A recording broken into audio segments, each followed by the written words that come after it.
दिल्ली मध्य धोरणामध्ये महत्त्वपूर्ण घडामोड घडली असून दिल्ली न्यायालयाने अरविंद केजरीवाल आणि मनीष सिसोदिया यांची निर्दोष मुक्तता केली आहे। न्यायालयाने आपल्या आदेशात त्यांच्या विरोधात कोणतेही ठोस पुरावे नसल्याचे नमूद केले आहे। या निर्णयामुळे कथित दारू घोटाळा प्रकरणातील राजकीय आणि कायदेशीर चर्चेला नवे वळण मिळाले आहे।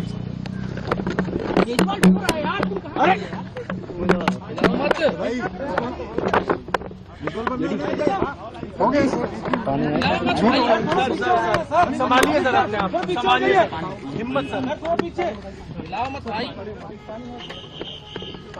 ये केजरीवाल भ्रष्ट नहीं है। मैंने केवल अपनी जिंदगी में ईमानदारी कमाई है। इन्होंने झूठा केस लगाया और आज ये साबित हो गया। कोर्ट ने कहा है कि केजरीवाल कट्टर ईमानदार है, मनीष सिसोदिया कट्टर ईमानदार है, आम आदमी पार्टी कट्टर ईमानदार है।